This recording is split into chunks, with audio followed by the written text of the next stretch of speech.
So I'm really not going to have to, wow, I'm going to have to be, okay, there we go. I can use my normal overbearing tone, which frightens small children and makes babies cry.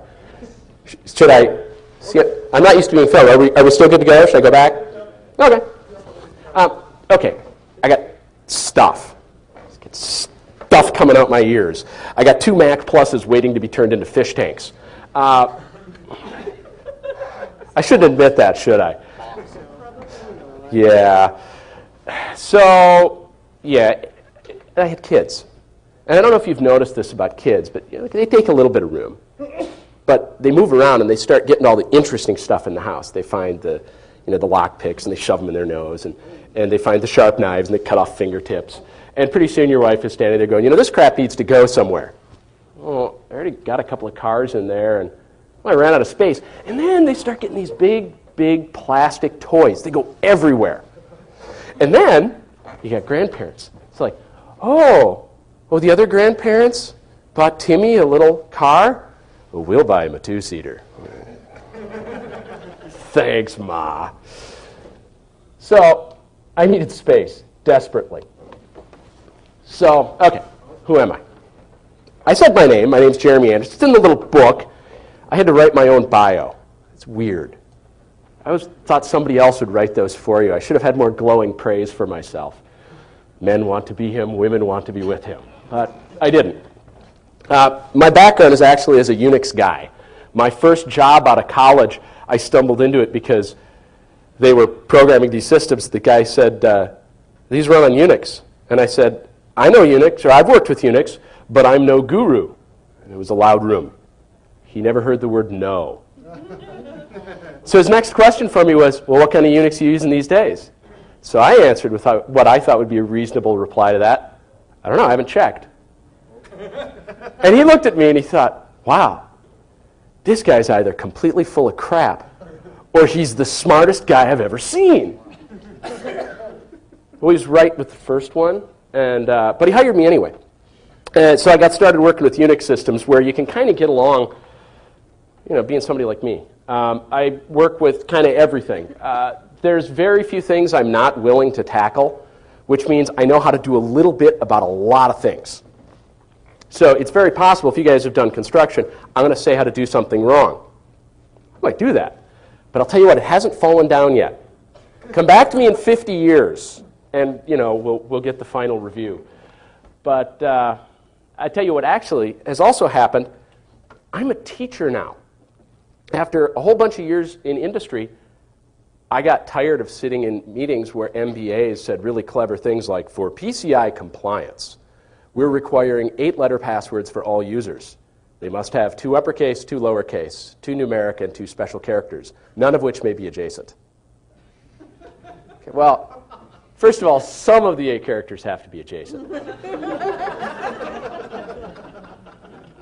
This is usually when I'm asked to leave the meeting. So now I get to teach system and network administration. I'll plug my school. It's Hennepin Technical College. It's out in Minnesota. Come visit us. We're insanely cheap, and we do a lot of Linux stuff there. I mean, that's one of our big selling points. Like, $120 a credit. So, okay, I don't know if you guys know much about teachers, but we like our jobs, and we get paid like $1 an hour. We get paid $1 an hour because we love our jobs. We probably do it for 50 cents. Don't tell them. But my garage had a big problem. The guy before me was an automotive body guy. You ever worked with body men? They make these beautiful cars. They're heavenly. The paint is amazing. These paints that change color in the sun, and like brush your teeth, do your hair in the reflection. Underneath it all, it's crap. I mean, it's rusty old metal. They Bondoed over it. 40 minutes after you buy it, the wheels fall off, but they're long gone. The guy did the same thing kind of with my house. He did it with the garage. He actually put a body shop in the garage for 5 years, which was fine, except he saved the good parts. Well, the good parts included a half a dozen small block Chevy engines. Big V8s, 400, 500, 600 pounds an engine. Well, those take up room. So he took this garage built in 1970 with little 2x4 rafters, and he said, hey, you know what I should do? I should hang some wood from those rafters and put the engines up there. Now, the rafters are the triangle thing, the trusses that hold the roof up. So the engines went up, And for a while, they said, I can do it. But after a while, no matter how long you say, I think I can, you can't. So they pulled apart. I knew this when I bought the house 10 years ago, and I said, in 2 years, I'll rebuild the garage. First thing I did was I put a floor jack on it. I put things together with plumber's strap. Don't laugh. The tensile strength of plumber's strap is amazing. That held for 10 years. Okay, 2 pieces snapped, but I replaced them. But the problem was there was a bow in the roof line like this. There was a 14-inch drop in the middle, which was better than when I bought it, because it was a 40-inch drop in the middle when I bought it. Now, any sane person would look at this and say, we're scraping the garage. And I talked to quite a few carpenters who are sane people. And they looked at my project and said, you're a dumbass. Nobody in their right mind to tackle this project. It's labor intensive. It's too expensive. We won't touch it. We'll scrape it. We'll build you a new one, bigger, better.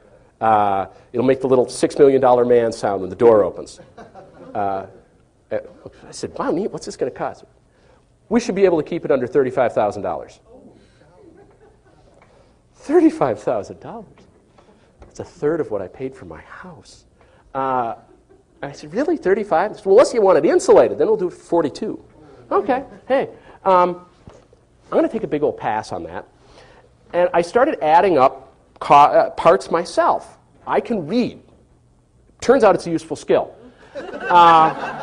Who knew? So a lot of this stuff is written down, and I'll get to that in a minute. So the garage is falling apart. I've got a $1.35. I need to fix my garage.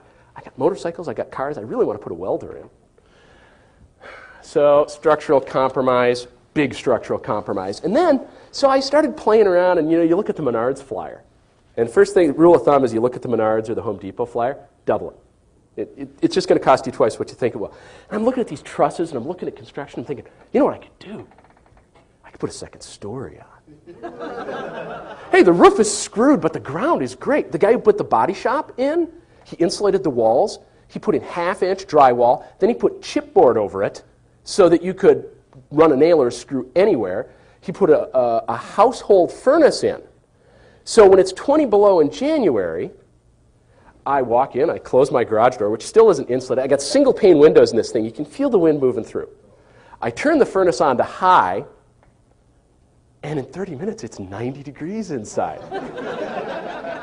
For a long time, I thought I had a cracked burner, and that's why he never ran it much, because I'd run it, and I'd get a splitting headache. Yeah, it's a sign of a cracked burner. But I'm thinking, okay, we'll run it in short bursts. Well, when we replaced the chimney, we found out it wasn't a cracked burner at all. It was a broken chimney. Cool! I have a furnace rated for about a 2,500 square foot house in a 1,000 square foot garage. It's strutting around upstairs in my Speedo all winter, comfortable. So enjoy that image. So, and the other thing is just I'm stubborn. It's wrong. Everybody scrapes buildings. The ground floor is in great shape. Okay, well, it had shifted a little. And then we found out it had shifted more than we thought. But still, all this lumber. Why should I pay $30,000 to get all new stuff, then I got to pay to get rid of the old? I'm Swede, Norwegian, and German, and that means I'm stubborn and I'm not real bright, and I try to take over the world on occasion. So I decided to tackle this. And, why should you tackle a project like this yourself? Why would anybody do anything like this? Same thing, budget constraints. Big thing is quality control. The most shocking thing I learned is that building codes are the accepted minimum. When you meet code, that means it's barely good enough. I hate stuff that's barely good enough.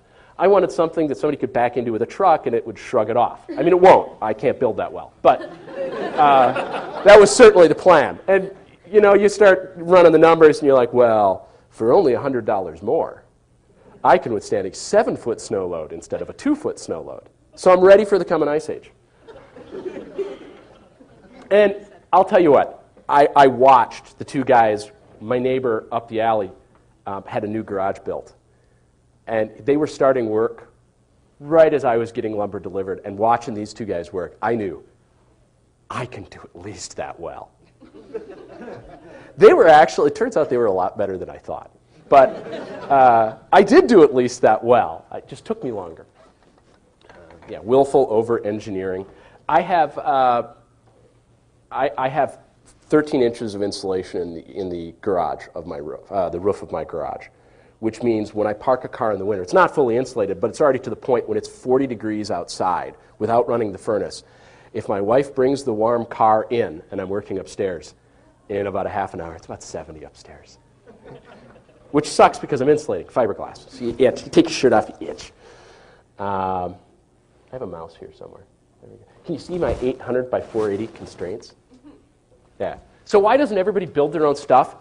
I don't get it. I don't know why everybody doesn't do everything for themselves. I will never understand why someone hires Geek Squad to install Microsoft Word on their machine. First of all, they bought Word, and second of all, they let one of these Geek Squad guys in. God, hide the good silver. And take your porn off your machine, or they'll copy it. But people are afraid of screwing stuff up. It's unreal. Nobody in America tries anything anymore. You know, all of us should probably wear shirts. I void warranties. And then we should mandate legislation that you can't void a warranty just by opening something up to look at it. You don't void a warranty in your car, by putting an aftermarket oil filter on. Dude, if Ford makes an oil filter that nobody can make a competing model to, they get hit with antitrust. Wow. What a great model. So don't you need formal training? No, because if you can read and you can listen, I'm assuming you can probably listen, because you hear.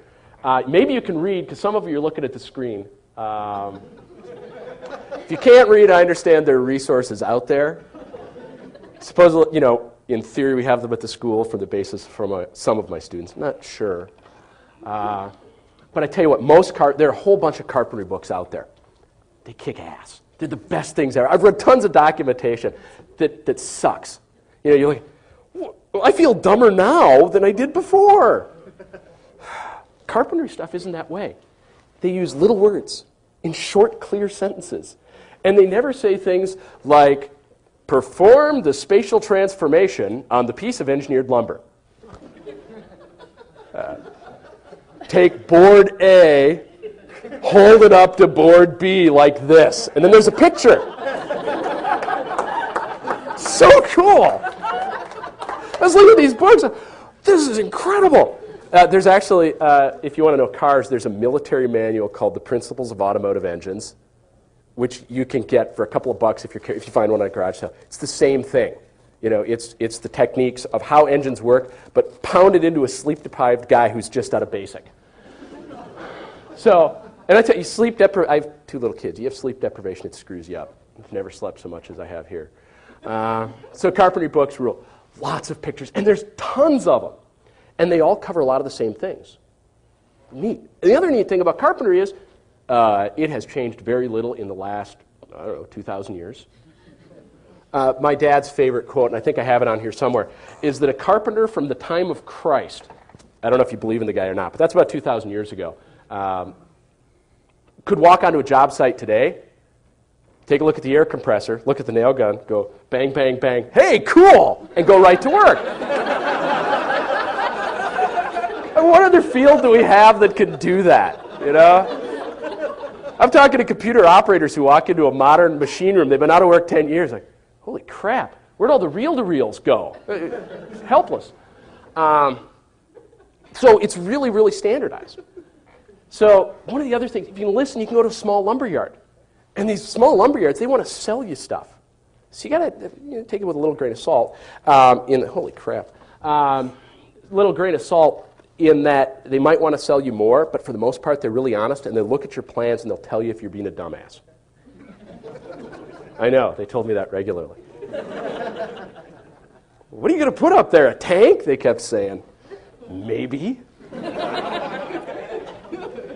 Okay, the only real thing you need to do, and I think everybody here probably has that, one thing you have to have the willingness to rebuild things.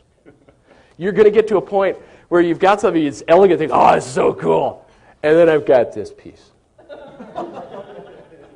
Where's the wrecking bar? You start taking it apart. All of this stuff, you can basically rebuild it at any point. That's really the strength of this. Okay, I lied. You need some tools. This is the basic set of tools with which I think you could survive. And you can get all this crap for under $50 at a garage sale. Some of the stuff you can make. You can make this. This is a fancy plumb bob. You use it to find out what straight up and down is. I love people like, I got a laser sight with a level. I got a string and a big washer. Which needs batteries? What advice of double A's? So you got your basic claw hammer here, and these come in all sorts of sizes and styles. And I tell you, talking about hammers is like talking about operating system distributions. DSD sucks.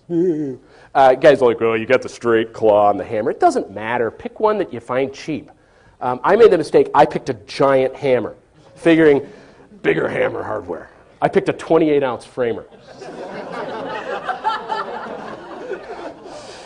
I still don't have the Popeye forearms. But what I did get was a little bit of tendonitis from using this thing. So halfway through the project, my hands were falling asleep at night, which is really weird.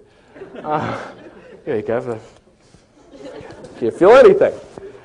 So pick a reasonably sized hammer, 16, 20 ounce. One thing I tell you 28 ounce is good for, it'll take anything apart. And I actually walked across the street because a couple who was passing through my neighborhood going from bus stop to bus stop, literally, on opposite ends of the block, the guy decided to punch his girlfriend and knocked her down, and nobody listens to you. Like when you're standing in combat boots and fatigue pants with a 28-ounce hammer, asking them what the Effenheimer they think they're doing in your neighborhood. And it's not a weapon because I was working in the garage. But officer, I forgot it was in my hand. This is a level, and they have these neat little bubble things so you can tell when things are right. And here's the basic rule of anything that's already been built. Nothing is straight up and down. Nothing is level. So most stuff just needs to be close enough. This is the one new piece of technology you really need. It's a one-hand clamp. This is the coolest addition to any project in the last 2,000 years.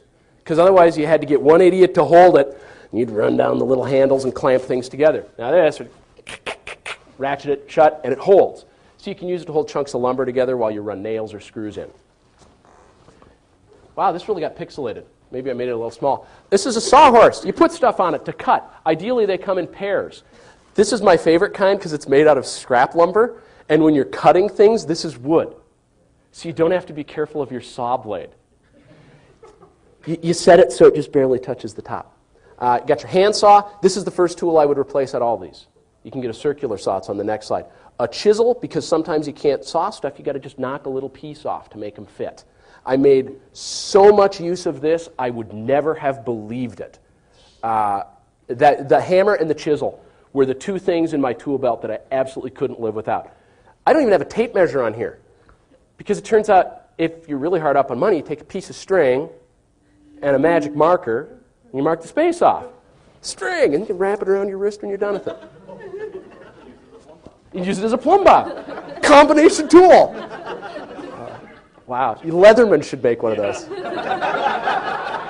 Okay, and you got a carpenter's square because you can make a right angle using your plumb bob and your level, but it's a lot easier just to have a nice metal one. And this is really handy for measuring roof angles and other angles and stairs and things. Also, get some steel-toed boots. I wore steel-toed boots religiously, which was really good when we dropped a 200-pound piece of lumber on my left foot. It didn't even dent the steel toe thing. This needed... Bong! Hey! $80 well spent. And you're going to need a utility knife. You don't really need you need a sharp knife. Utility knives are nice because you get replaceable blades, and you're going to be going through them because you use them to cut everything. If you've dropped your chisel, you may decide to use it instead of your chisel, but that really goes through blades. Now, when I say sub $50 if you shop carefully, a really good place to get this stuff, garage sales, estate sales, Craigslist. Estate sales are grand because when guys get old and they retire, they buy really good tools, and then they drop dead a few years later. They finally get the money for like the top-of-the-line Craftsman toolbox. Yeah? How do you find estate sales? Newspaper. Go to Florida. No. Well, kind of, but it's a different crowd down there. The one. My grandfather just did that. Really? Literally last year. He moved to Florida, or he went to an estate sale in Florida? No, his estate sale. In Florida? Huh. My parents and my brother and I went down to Florida. We couldn't bring all the stuff back, so Sweet. we had an estate sale. Now, obviously, There were a lot of tools in there. yeah. And tools are heavy, so people don't want to transport them very far. Plus, most people who go to estate sales are surfing for antiques and things, you know, hammer, $1. It's like new. Well, it is new. He bought it to replace the old beat-up one that he got tired of using, and then, you know, he built 2 birdhouses and learned golf. So estate sales are good. They're usually advertised in the paper. Also, pad your time when you're driving around. You'll stumble on signs for them, and those are the best, the ones that aren't advertised. If you're anywhere near a rural area, farm auctions. Because the only people bidding against you on tools are old farmers who like nice stuff but are really cheap. I bought a box once with 8 staple guns and 12,000 staples for $20. They thought you paid too much. Yeah, that guy came up, oh, $20? What are you, made out of money? What are you going to do with that crap? I sell it on the black market. I don't know. I'm going to use it. Kids don't know the value of money. It's $14 for a new staple gun at Menards. Now, granted, the disclaimer on that is of those 8 staple guns, 3 were completely defective, 2 were semi-defective, and the remaining 3 failed in this project. Right, but I did use up 8 of the 12,000 staples. I'm not joking. Okay, these are the extra tools if you can spare the money. Here's a regular staple gun. These are okay and you can get them cheap, but after a while, repetitive stress injuries will get to you. And that's where I put one on here, air stapler. Oh, these are the coolest things. But you need one of these. This is a compressor. This is not the compressor I would buy. There's one that looks just like this that's a Craftsman. It's a little 2-horse. It doesn't have a tank, so everybody thinks they're crap. But they're better than the ones they put on tanks. And you can usually pick them up for $30, $40 used if you're careful. They ran this nail gun, which fires 3-inch steel nails as fast as you can go without ever slowing down. Oh yeah, they'll go straight through your hand. That's why when you buy the framing nail gun, buy one that has paper collated nails. There's 2 ways of putting the nails together, paper and wire. When you shoot a paper one, it tears the paper off, sticks the nail in. When you shoot the wire one, it breaks the little wires, sticks it in. So when I broke the safety on mine, because I dropped it 18 feet on concrete and we needed to still use it. Well, when the safety went, it started going automatic. So you had to drop the trigger really fast. So what usually, you know, before we figured what was really going on, I'd put 2 in next to each other and then the third one would come back at me. But it turns out when you got a 16-penny framing nail, it doesn't have a lot of velocity. It bounces off the safety glasses. Yay, exactly. Yay, safety glasses. Yeah, the wire collated ones, when it goes through your hand, the little wire things act like fish hooks, you know, like little barbs, like an arrowhead. So what you have to do is you have to clip the head off the nail and pull it through, which most people don't think to do, so they just pull it out the other way. And then you really screw up your hand. The paper ones, you can, you know, you freak out, you can just pull it out. Now, that said, most people intentionally disable all the safety devices on these. Don't be a poo head. Leave the safety devices. It's only going to save you a minute. And I went through this whole project, and I'm a big klutz, and I never put a nail through anything unintentionally. Tool belt, really handy. So your hammer and nails. My God, we went through, we figured out we're 65 pounds of nails into this project. And some of those nails were left over from when my dad built this house in 1970. Circular saw, if you buy none of this crap, that. For cutting a 4x8 sheet of plywood, you just want to trim 16 inches off. This is the big one. A compound miter saw is really nice for doing angles, but you don't really need it. You can do that with a hand saw. It's just slower. And an electric drill, because for putting up sheets of plywood and stuff, you can nail them. Oh, but drywall screws are great. They're $38. No, I paid $42 for 38 pounds of drywall screws at Home Depot if you buy the big box. And when you find out that things are put together wrong, you take the screws out, you move it, you put them back in. It's really hard to do with nails. And you got to get the pry bar and tear things apart. And safety goggles and hearing protection. Big deal. Especially hearing protection. I have small children. My hearing's already destroyed, so you know I didn't a lot, but always with the safety goggles. I actually wore a hat almost all the time because you bang your head on stuff. So consider a hard hat, but everyone makes fun of you. So now about the knowledge stuff. Well, the codes you need, this is the original open source stuff. Open source construction is mandated by law. I love it. And we have 4,000 years of building codes. This is my favorite building code ever from the Code of Hammurabi. If a builder has built a house for a man and has not made his work sound, and the house he has built has fallen, caused the death of its owner, that builder shall be put to death. Yeah! Let me tell you, you don't build highway bridges that collapse when you have a clause like this. It goes on, it says, if the son of the owner dies, the son of the builder is killed.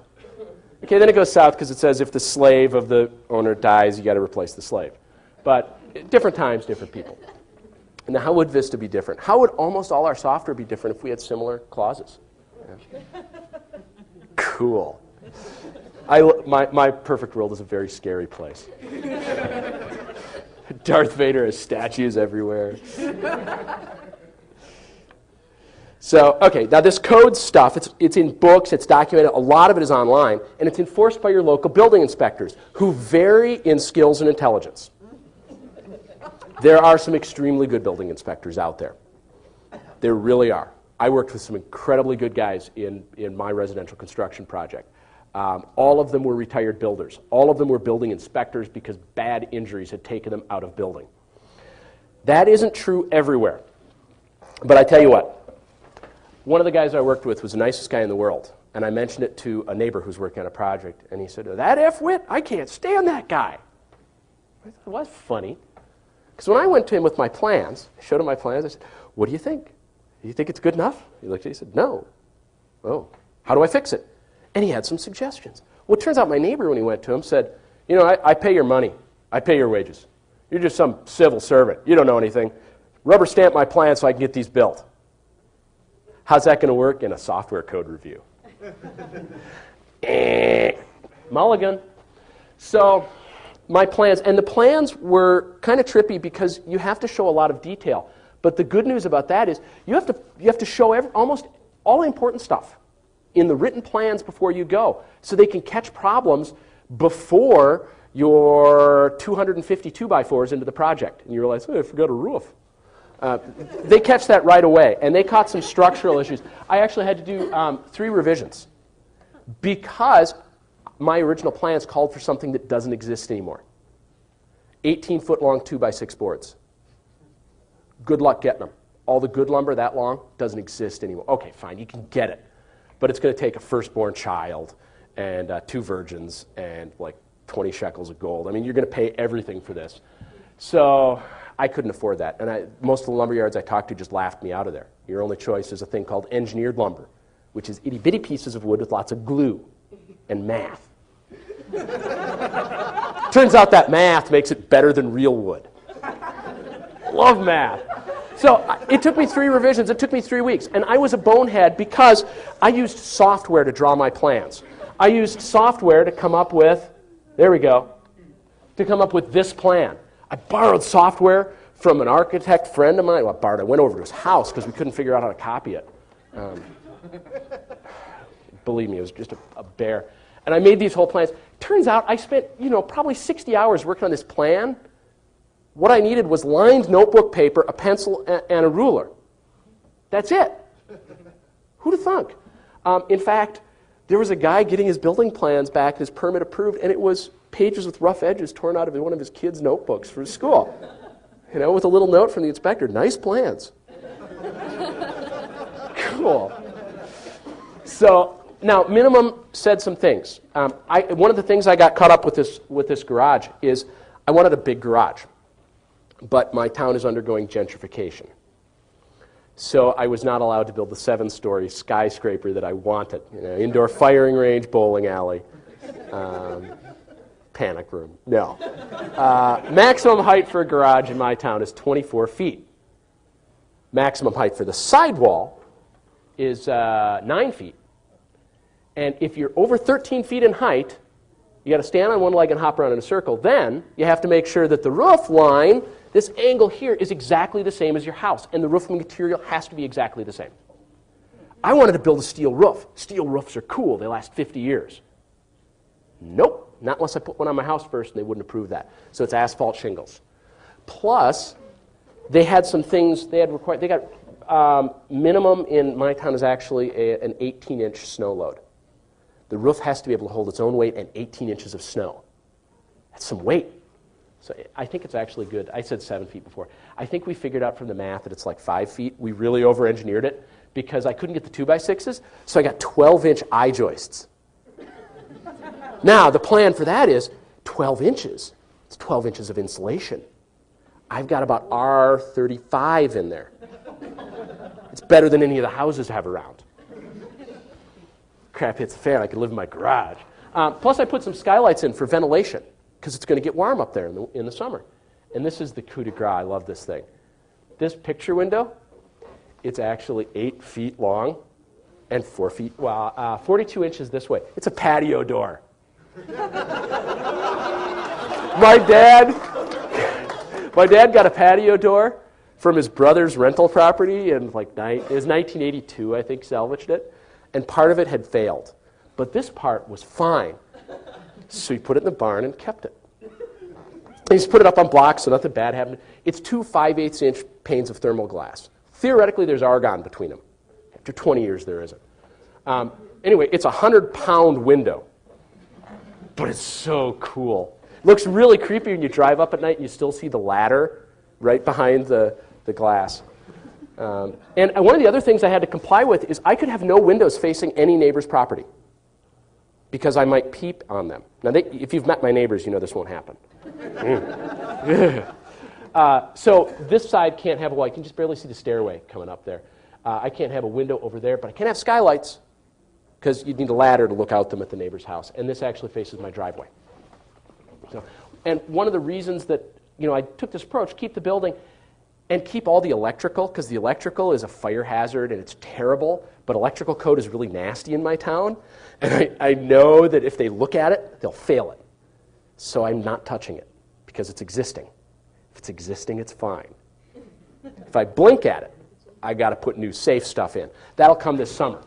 No doubt I will start once I get the thing finished inside it. So now, I built this thing. These are 18-inch floor trusses here.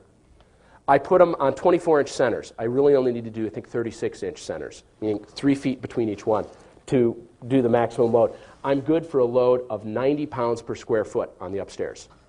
And that's where the guy said, what are you going to do, park a Humvee up there? Maybe, if I can figure out how to get it up. We're actually looking, there's a ridge beam up here. Big board runs along the top.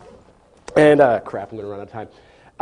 We're actually looking at putting a winch on that so we can just winch a motorcycle up. We can remove a sheet of floor, pull it up, put the floor down, set it in place. That's probably going to be 3-4 years. My wife is looking at this going, you spend enough time on the garage. You better start expanding this house. Why not? I want to spend more time in the garage. Exactly. And the funny thing is, I met a guy when I was working on this project. He drove by and said, you should do this and this and this. I said, why? Well, that's what I did, so I can have all the climbing harnesses in my garage. Okay. So what we actually did, the plan initially was to leave the old roof in place when we put the trusses in.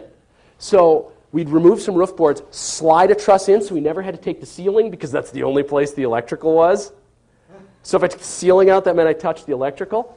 So we would remove shingles and roof boards and slide this in. And this was the plan, to do all of them this way. And then we'd have this roof to stand on while we put up this 430-pound ridge beam. That plan fell apart quick. This is what's called a 412 pitch roof. Goes up 4 feet for every 12 it goes in. Garage is 24 feet long. These are 1.5 feet high. A little math will tell you that I have to remove half of the roof boards on each side to put the trusses in, making the top this wonderful little slippery slide thing. You'd walk around and it'd rock under you. So we gave up on that. But here, see this piece of chipboard? We couldn't get it down between the rafters. There was no way to get it out of the garage before we started the project. It came with the garage. So we had to pick it up and set it on top of trusses as we moved others in. And this is also where we found out the nice uniform 24-inch trusses. The garage is not uniformly 24 inches wide. I measured at the front and the back. It's 24 inches, or 24 feet 4 inches in the middle, so it's bowed a little. We patched that in. It's not a problem. Okay, this is how we got them up. This is just a 2x6, and the middle guy balancing it on the stick. We carried him into the yard and threw him up, and then, this is me, looking like Bill Murray from Caddyshack. We'd get it a part way, and then I would run up the ladder as fast as I could and push it in the rest of the way. Then, once it was balanced on the edges, then we'd run up with the screw gun, and we'd cinch the ceiling into those trusses. Then we could pull the nails out of the old 2x6s that had been stretched across and pull those out. Those went into this pile to save, because this thing was made with some insanely good lumber, mostly fir. And after 30 years, it's never going to warp. It's dry, it's great, it's high quality stuff. A lot of the lumber is actually 2 inches by 4 inches. When you buy a 2x4 now, it's 3.5 by 1 and however much they're going to screw you. And then, this is also, OSHA compliance is optional on do-it-yourself products. No one's getting paid, so the safety rules don't apply. Notice the careful hard hat usage, and this is actually my dad, and my mother is down here yelling, "Rod, be careful!" What's that? You don't need to tie off at 10 feet. No, okay, I didn't know that. That's cool. Yeah, 10 feet won't kill you. Okay, so saving the existing ceiling and electrical. All right, so we had to rip the whole ceiling off, a whole roof. Then we had to put flooring up so we could build more. The trusses are in, and this is actually, there's a little notch here at the bottom for making sure they all line up nice. It's a piece of 2x4 we saved. Because some of this lumber, we had 10-inch wide boards an inch thick that were 16 feet long. Just beautiful stuff. It ended up getting used sheathing. This is going to be my ridge beam, 2 of these. They're 24 feet long, they're 18 inches high, and they weigh 200 pounds apiece, and we're going to use 2 of them. So we did the smart thing. Called the guy with the crane. Guy drove up with the crane, he looked at us and said, "Nope, see ya." Huh? What? Oh, crap, that's a power line. No, wait, that's the cable line, that's the phone line, that's the power line. Yeah, the cable line is actually propped up on a piece of board because we got tired of stumbling over it. We knocked it down later this day. So we can't get a crane in. So I call another guy with a crane. And it's maybe been an hour, and I call him up, and he says, "You that Anderson guy over in St. Louis Park?" I said, "Yeah." He said, "No, Joe already talked to me. We can't get a crane in there." So I'm thinking about this, thinking, people built heavy crap before they had cranes. So what do? Well, yeah. These are actually, oh, crud. How'd I do that? You hit previous. Did I really? Yes, you did. Okay. The touchpads and me do not get along. I should have plugged the mouse in. Okay. These are called microlams. They're thin pieces of wood laminated together. They're ridiculously strong. They're much stronger than real lumber. Unless you lay them like this, that compromises structural integrity. Watch every construction site, they lay them on their sides. The manufacturer says specifically, you do this, you void all warranties. They have to be on edge. I told the lumberyard that, and they laughed at me. If we'd had a problem with it, we'd know by now. Code of Hammurabi, buddy. Okay. We built a siege engine. So, seriously, we're thinking, how do we lift this thing up? We'll build a crane in place. And, my dad says, God, if only we could get a couple of sawhorses under it. And I'm thinking, well, lifting strength is kind of the same as pulling and pushing. As long as it's vertical, it's fine. So I went to Menards, and for $8, I got a couple of clamps rated at 500 pounds to make a sawhorse. Then we just put 14-foot legs on it. Yeah. How do you build 14-foot legs? It involves a lot of swearing.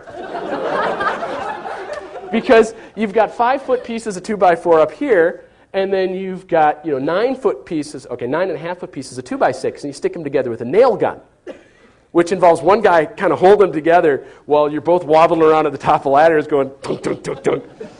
You nail them from both sides. And then we tried, this is actually the first try, there's a yellow thing here, where we're trying to bring it up with a nylon webbing strap.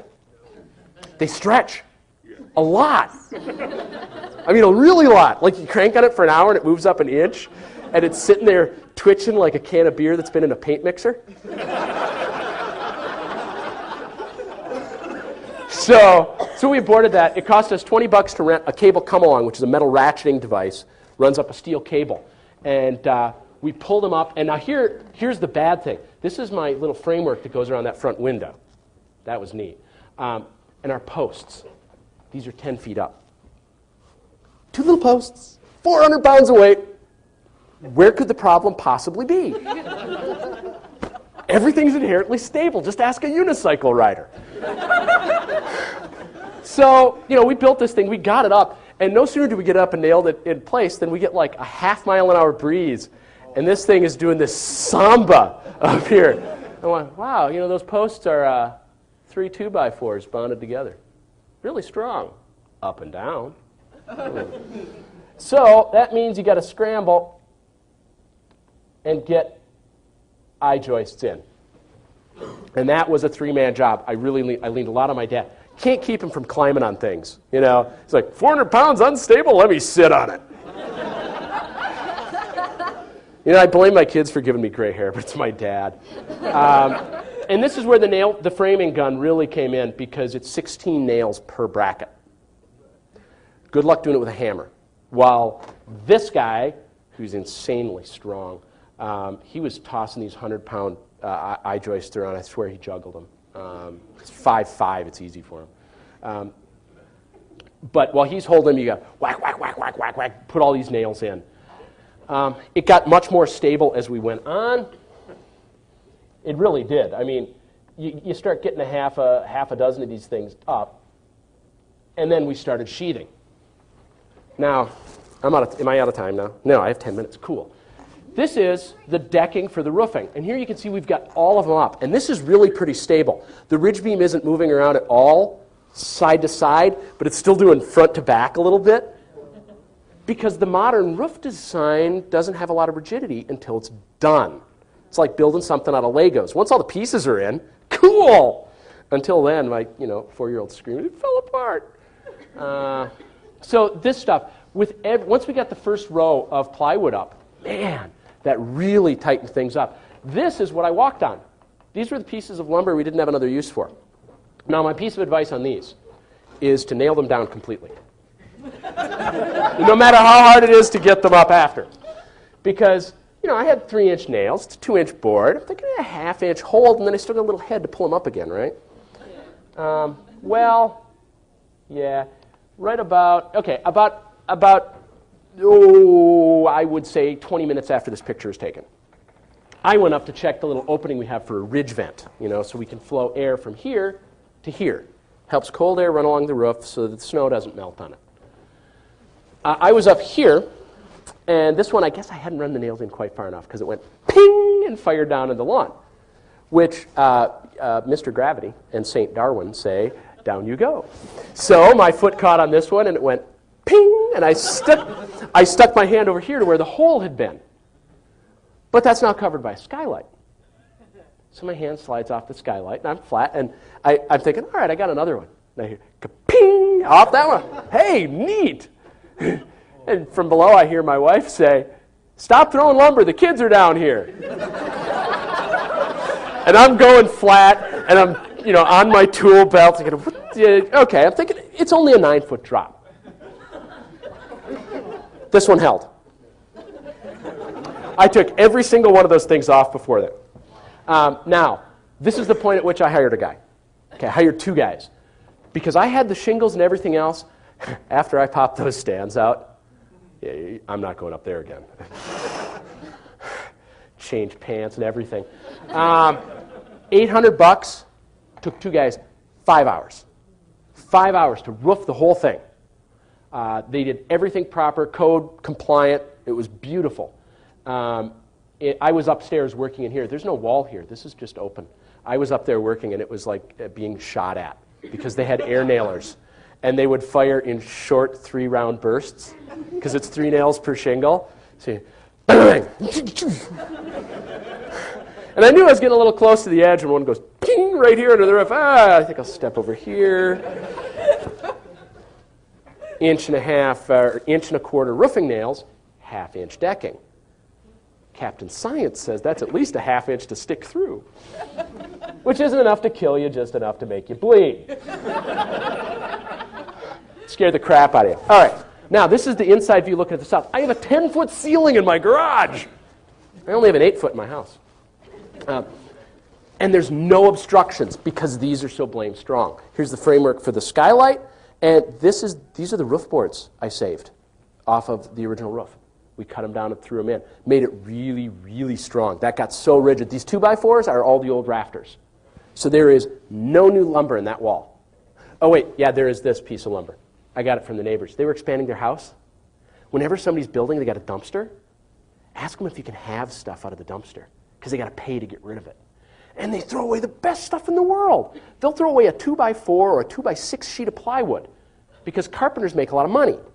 I mean, okay, maybe not Halliburton money, but it turns out that an $8 sheet of plywood isn't worth messing with when you got a decent carpenter making $40-50 an hour. It's cheaper to buy a new sheet, make the cut, do it easy. So that is plywood that the neighbors gave to me. The guys thought I was absolutely nuts. And they really enjoyed the project, and they kept bringing me stuff. You want this? Yeah! Here's the inside view of the door. You like my hinges? We put a fourth one up for symmetry. And these are the built-in dresser. I got 3 of them. They pulled them out of the house. They were going to chuck them. So I guess I can keep clothes up here. These are brackets we actually fabricated out of 1/4-inch steel. And then drilled lots of holes so we could put lots of nails and screws in. And let's see. Oh, yeah, this is the dumbest thing I ever did. I left the existing wall because I didn't want to tear the sheathing and the shakes off. That meant I had to have like an 11-degree angle here and a 37.5-degree angle here. And then I had to cut a 2-inch piece of wood to fill out because this is a 2x6 and this is a 2x4. It was really putsy. The guys were so right. I should have scraped it and built new. But it would have been a lot more expensive.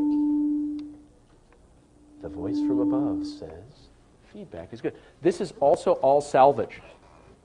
This was the piece we saw before that I couldn't get out of the attic of the garage because it was too big. We now pass things through the window. We open it up. It's huge, so you can put anything through there.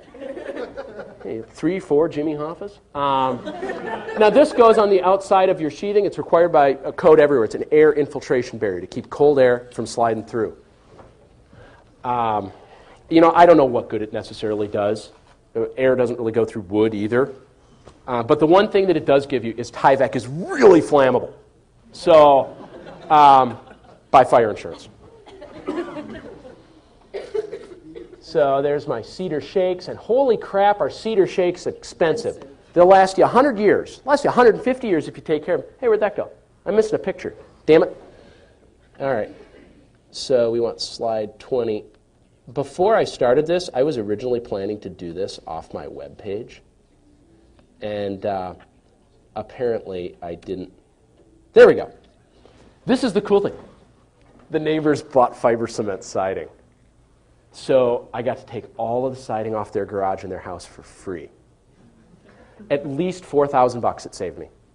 Yeah, and I got only good shakes because all the broken ones I got to put in their dumpster. And they thanked me for it. I actually found a structural problem with their house when I was pulling shakes off. I pulled a shake off and a chunk of stud this long came with it. I said, wow, good thing this isn't a support wall.